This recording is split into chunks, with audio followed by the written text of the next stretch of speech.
धारी बन गए तो 12वां व्रत क्यों स्वीकारते हो? तो इस क्यों का एक ही जवाब मिलता है हमारे आगमों में कि अपने संकुचित वृत्तियों को, अपने संकुचित सोच का निराकरण करने के लिए 12वां अतिथि संविभाग व्रत का निरूपण किया गया। शिक्षित वही कहलाता है जो लेने के टाइम पे आगे नहीं, देने के टाइम पर आगे आए। हमने बहुत कुछ इस जगत से लिया, इस संघ से लिया, समाज से लिया, लेकिन दिया क्या? विचार किया कभी कि हम फोकट में जीमते रहे, लेकिन जीमते जीमते कभी विचार नहीं आया कि जिस संघ और समाज का मैं सदस्य कहलाता हूँ, उस संघ और समाज को कभी ना कभी तो मेरे तन, मन और धन की आवश्यकता होती होगी। अकेला व्यक्ति कब तक करता रहेगा?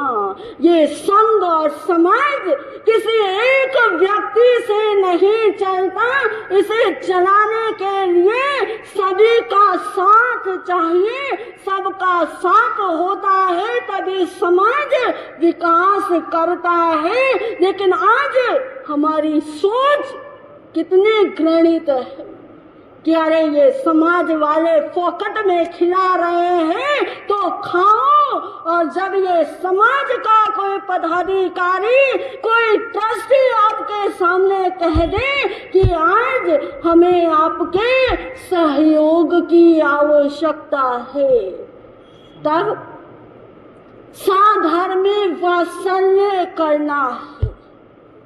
संघ में कोई बीमार पड़ गया है, अपाहिज है, उसके लिए सहयोग करना है, थोड़ा सा चंदे की आवश्यकता है, तब क्या होता है आपका हाथ?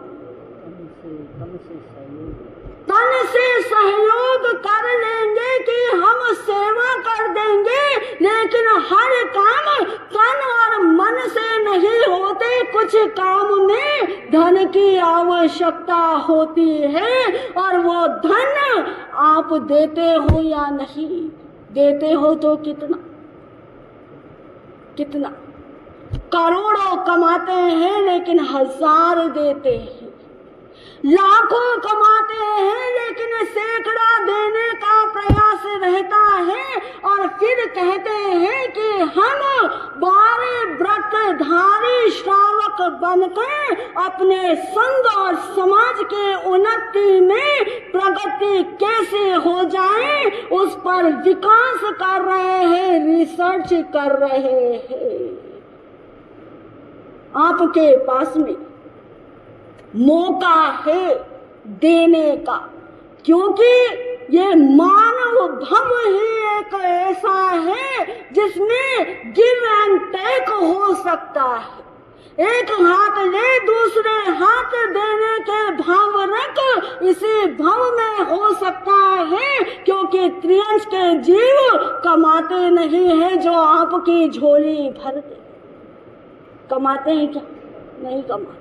एक मनुष्य कमाता है, लेकिन कमा कमा के अपनी खोपड़ी को इतनी संकुचित कर लेता है कि संघ का काम, संघ के पद पर जो पदाधिकारी के रूप में बैठे हैं उनका काम है वो संघ को चलाएं। हमारा काम तो क्या है? क्या है? खाने का, पीने का, मौज उड़ाने का। या साधु साध्वी आ गए संघ में तो उनकी वाणी सुनने के लिए चले जाना, बैठ जाना, वहाँ 5-10 बातें कर लेना, एक दूसरे की टांग खिंचाई करके आ जाना।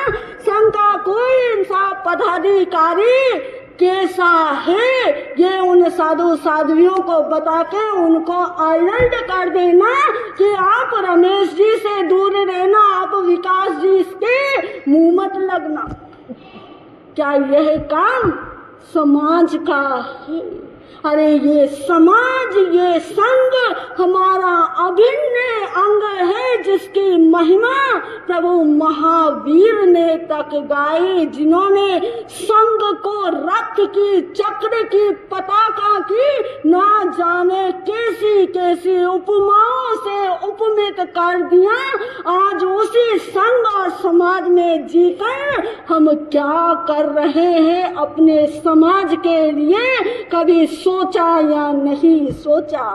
पूज्य गुरुदेव मरुधर केसरी जी महाराज साहब कई बार फरमाते थे, और गुरुवर्या श्री जी के मुख से हमने सुना कि खाया पिया अंग लगेगा, खाया पिया अंग लगेगा, दिया लिया संग चलेगा, और पड़ा पड़ा जंग लगेगा। अब आपको अंग लगाना है या जंग लगाना है, क्या करोगे? साथ में तो ले जाने का विचार आपका नहीं है। मीना भाई जी देखो कितने अच्छे से कह रहे, नहीं ले जाऊंगी कि कुछ नहीं ले जाना, लेकिन साथ में यही जाएगा ना। आपका खाया पिया जो आपके अंग लगा, जिस शरीर को खिला पिला के परिपुष्ट किया, वो शरीर इस आत्मा के निकलते ही राख बन जाने वाला है। आपने अपने धन को संचित किया, बैंकों में रखा, छुपा छुपा कर रखने का प्रयास किया, अपने बेटे पोते तक को नहीं बताया कि मैंने कितना धन संचित किया और कितना कहाँ छुपा के रखा है, तो वो पड़ा पड़ा जंग लग जाएगा। लेकिन संघ के, समाज के, साधर्मिकों के काम में जिस धन का 1% भी आपने ले लिया, स्व अर्जित पूंजी को 1% भी अपने समाज में खर्च कर दी, तो समझ जाना वो पूंजी आपके प्रभव में आपके साथ गमन कर जाएगी। जो यहाँ दोगे वो अगले में मिलेगा, और जो यहाँ खो दोगे वो कहीं नहीं मिलेगा। अब निर्णय आपका है कि हमें अपने संघ और समाज को उन्नतिशील बनाने में अपने तन मन और धन से किस प्रकार सहयोग करना है।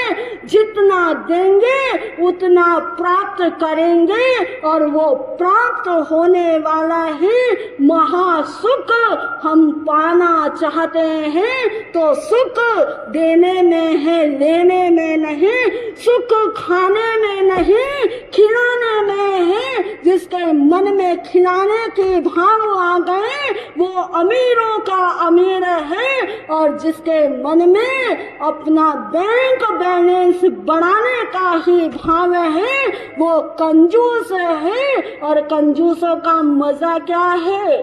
जोड़ जोड़ मर जाने में। अब आपको क्या करना है ये आपका निर्णय है। यदि आपकी सोच स्वस्थ होगी तो स्वस्थ सोच के साथ अपने संघ का विकास करने में, अपने संघ का सहयोग करने में परिपूर्ण रूपता, एकमेकता आप दिखा देंगे।